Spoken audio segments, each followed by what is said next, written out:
Bueno, yo soy ex soldado, yo soy soldado clase 54, José Carlos Oliver, como nos presentábamos. Estuve 13 meses y 21 días bajo bandera. De los 13 meses estuve 11 meses en Córdoba, en la lucha antisubversiva. En ese tiempo era tremenda la subversión. La subversión mataba gente, ponía bombas, eran unos asesinos desalmados. Y los últimos 2 meses de servir a la patria, me mandan a Tucumán. Una semana antes me mostraron un jeep con la ametralladora, con el equipo de radio, me dicen, usted va a ir a Tucumán en este grupo de relevo, 2 meses van a estar en Tucumán, usted tiene que vivir en el jeep, usted tiene que andar todo el día en el jeep, está a su cargo, tiene que cuidarlo y tratar de traerlo sano. Así que marchamos 50 vehículos a Tucumán a relevar a otra fuerza de tarea que es las que iban a combatir. Iban de distintos lugares del país, iban fuerzas de tarea a combatir a la subversión. Que en ese momento la subversión se quería adueñar del país, quería ser un país socialista, un país comunista. Los primeros atisbos de las guerrillas fueron a fines del 50, principios del 60, empezó a llegar plata de Rusia por intermedio de Bolivia y del Uruguay para financiar esas campañas. Después apareció, en el 59 apareció Cuba, el Che Guevara con Don Fidel, y de ahí vino la mayoría de los guerrilleros que venían, estaban preparados en Cuba. Cuba los preparaban para tratar de replicar lo que habían hecho en Cuba, ellos.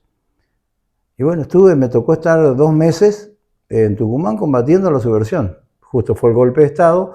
El primer mes me tocó estar con un grupo que venía de Salta, de un regimiento de Salta, y cuando el golpe de Estado, el que estaba, que era un capitán, Juan Carlos Costaguta, me acuerdo, cuando el golpe de Estado él se hizo cargo de la intendencia de Aguilares. Yo andaba en el GIL, andaba conmigo, yo estaba a disposición de él, le cebaba mate y salíamos a hacer operativos. El primer mes hice eso, el segundo mes me tocó estar en el monte. Se tocaba ir a una escuelita, a una finca. A cuidar que no tomen. A buscar los guerrilleros. O sea, lo que hacía el ejército era buscar los guerrilleros que andaban en el monte tucumano tratando de tomar. Por ejemplo, no sé si vos sabías que tomaron la ciudad de Famaillá. La tomaron los guerrilleros. Tuvieron 5 o 6 horas, tomaron la ciudad. Un grupo de guerrilleros vino a Famaillá. Lo único que tenía era una comisaría, tomaron la comisaría y fueron los dueños del pueblo. Claro, fueron 4 o 5 horas. 4 o 5 horas que tomaron el pueblo. Ahora estos guerrilleros polacos como que andaban, sobre todo en la zona de campo, de monte, digamos, escondiéndose, pero tratando de tomar, como decimos, comisaría, pueblos, escuelas. Correcto, la función de ellos es tratar de tomar, adueñarse del país para hacer un Estado socialista. Eso era la finalidad, un Estado prorruso. Digamos que era más que nada prorruso. Era un plan que bajaba de Rusia a toda Latinoamérica. Y normalmente era así, era un plan que bajaba de Rusia, ordenado, orquestado por Rusia, para infiltrar el comunismo, que había empezado, te dije, con Castro y con el Che Guevara. Claro. Y bueno, los tipos eligieron Tucumán porque era un monte limpio, con acceso fácil. La ruta 38 atraviesa Tucumán de este a oeste, vendría a ser, y de la ruta 38 hacia la parte de monte, digamos, yendo hacia la Conquija, es fácil, de fácil acceso. Los tipos en pocos minutos estaban dentro del terreno de operaciones de ellos, que era combatir. O sea, ellos trataban de convencer a los campesinos para que se unan a ellos. Se hacían ese trabajo de guerra de guerrillas, cometieron muchos atentados, pusieron una bomba, hicieron volar un avión en el aeropuerto Benjamín Matienzo de Tucumán, no sé cuántos mataron, claro, dentro de las cosas.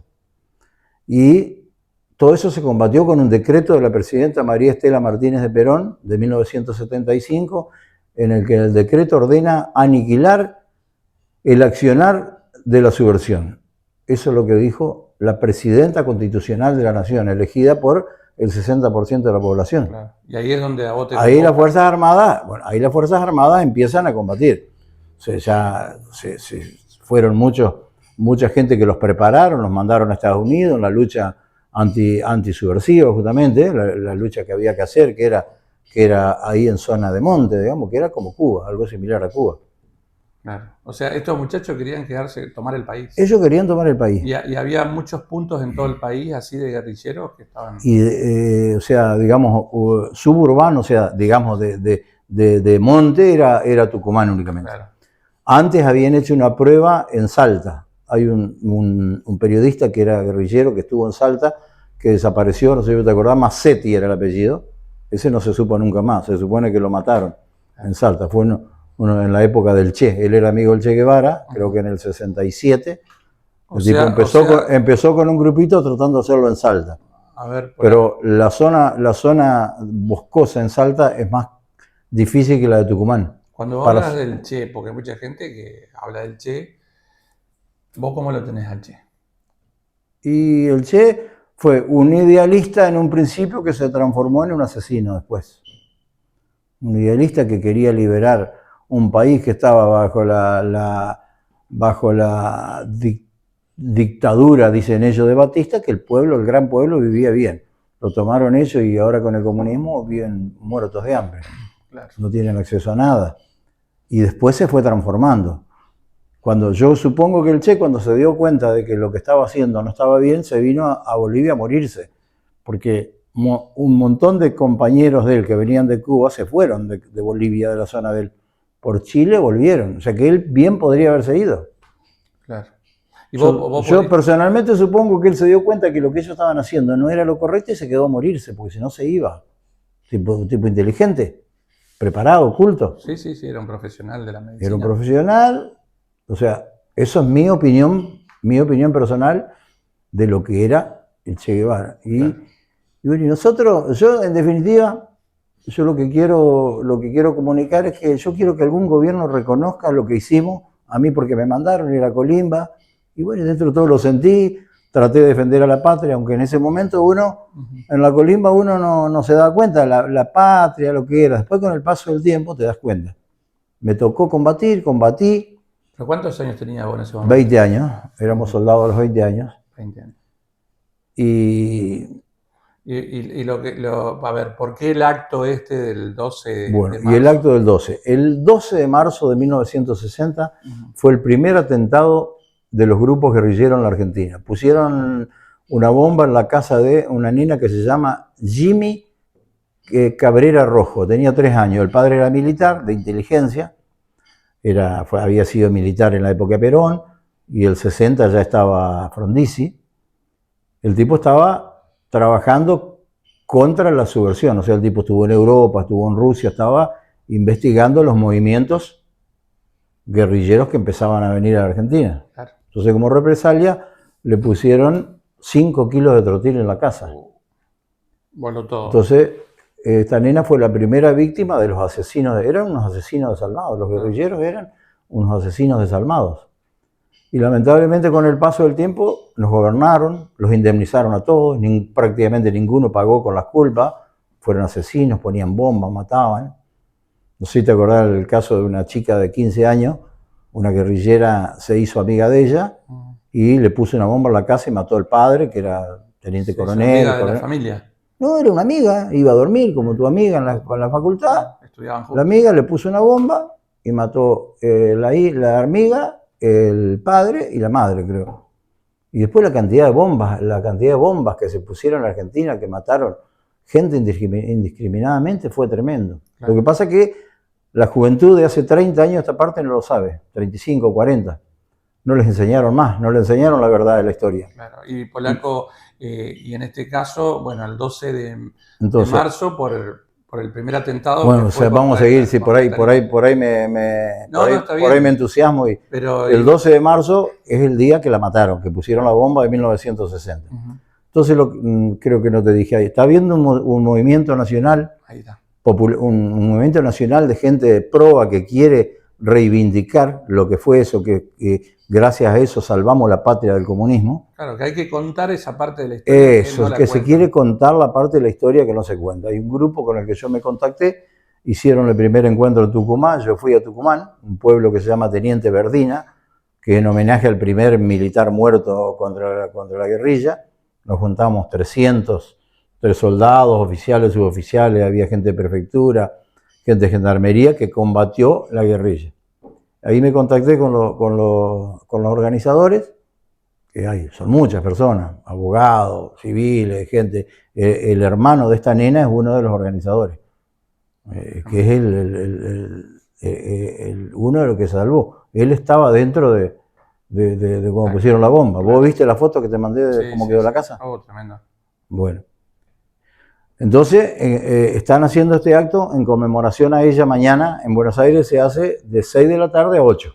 Avenida Libertador y Dorrego. Y bueno, dieron la posibilidad al que quiera de organizar en el pueblo en el que está. A mí se me ocurrió, estoy tratando de juntar gente para ir a decir la verdad, porque lo que yo digo es la verdad, eso es lo que realmente pasó.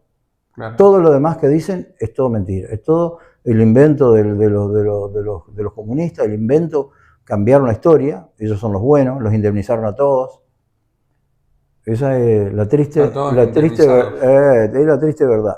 Y hay que tratar de hacer algo para que se reconozca. Hay montones de militares que han sido juzgados, estuvieron presos, se murieron en la cárcel, cuando estaban cumpliendo con un decreto presidencial de la presidenta constitucional de la Argentina combatiendo la subversión. Puede haber habido algunos excesos entre los militares, pero el objetivo era, había que terminar con la subversión, si no, hoy seríamos Venezuela o Cuba. Claro, entonces, lo que yo estoy tratando de hacer es convocar al que quiera ir mañana a las 7 de la tarde, vamos a hacer una hora, en el mástil de la municipalidad, vamos a izar una bandera, voy a llevar 2 imágenes de esta nena, la primera víctima, y del soldado Hermindo Luna, que fue, creo que no te conté eso, el que mataron en Formosa, los guerrilleros, no se sabe, raptaron un avión de aerolíneas, se fueron con el avión hasta el regimiento de Formosa, lo tomaron al regimiento y mataron 13 personas. Por ejemplo, creo que fue septiembre del 75. Y el soldado este fue el primero que mató, el que los vio cuando llegaban y dio las voz de alto y que empezó a disparar. Lo mataron a él y eran 13 en total que mataron en ese regimiento, por ejemplo. Y después el Pietra Gala, que fue un funcionario del gobierno de Fernández, no sé de qué era, por ejemplo, ese hijo de... El padre estuvo dentro de esa toma, o sea, asesinó gente. Claro.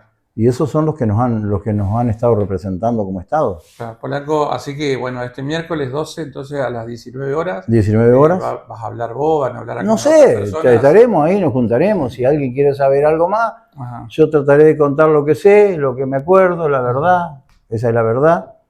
Trataré de decir y bueno, espero que vaya gente y de los que se van a interesar son todos los mayores que se acuerdan de todo lo que pasó previo al golpe de Estado del 76. El golpe de Estado del 76 fue previo a todo lo que vivía la Argentina.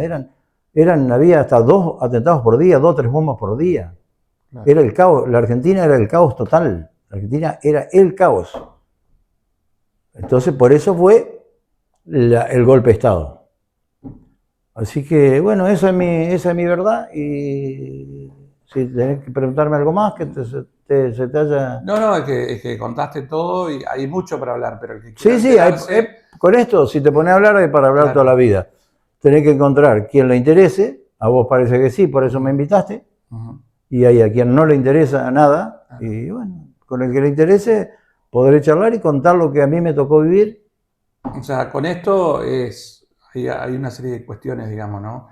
Hacer un acto recordando a la primera víctima. Recordando a la víctima y tratando de comenzar un movimiento nacionalista que reconozca, eso, que reconozca las víctimas de la guerrilla, que mataron más de 1000 personas, 1090 creo que fueron 1095 personas que mató la guerrilla. Todos los guerrillos, el GELER, el FAR, eran 4 o 5 grupos que mataron indiscriminadamente con bombas, con atentados. Por ejemplo, el de Bungibor, del grupo Bungibor, grupo famoso, que lo raptaron, los guerrilleros le sacaron $60 millones. Entre ellos estaba Galimberti, un Galimberti guerrillero que después se convirtió a bueno con la guita que le sacó a Bor, y le mataron el chofer de Bor. O sea, era gente que no tenía miramiento, no tenía nada, había que matar, mataban. O sea, bien lo podían haber dejado vivo ese chofer. Y los raptaron y lo mataron, sí, tomá. O sea, eran tipos realmente asesinos desalmados. Eso eran los guerrilleros. Claro. Una época dura para la Argentina. Yo supongo que sí, otros dirán que no. Yo supongo que fue la más dura de la que a mí me tocó vivir, no sé la anterior, de la que a mí me tocó vivir. Y de la que no tendríamos que volver más. Y ojalá pudiéramos no volver nunca más. Yo creo que vamos encaminados a eso. Tenemos que lo que nos falta es tratar de reconocer a los que lucharon contra la subversión y son los que hicieron posible que el país sea lo que es. Con sus defectos y virtudes del país, con todo lo que es, seguimos como una democracia. Y si no hubiesen sido combatidos los guerrilleros de la manera que se combatieron, hoy seríamos Cuba, Venezuela, Nicaragua, sin lugar a duda que seríamos así. Claro. O sea que lo que yo quiero es que algún gobierno reconozca realmente a la gente que se inmoló, peleó, unos no, algunos le tocó morirse, otros no, otros siguió la vida, que digan, tenemos que agradecer como Estado a toda esa gente que combatió a la subversión y hizo posible que el país sea lo que es hoy. Más o menos sería eso el resumen. Claro. Recordame entonces, Polaco, este miércoles. Nuevamente este miércoles, o sea mañana, 12 de marzo, a las 19 horas, en la plaza de la municipalidad, trataremos de juntarnos, quienes vayamos, vamos a izar una bandera, vamos a llevar vela, el que pueda, vamos a poner una velita, voy a poner las fotos de estos dos víctimas de terrorismo, y bueno, charlaremos algo, daremos un rato y cada cual a su casa. Ahí está. Muchas gracias, Polaco. Gracias a vos por haberme dado estos minutitos. Ya vamos a volver a hablar. Gracias.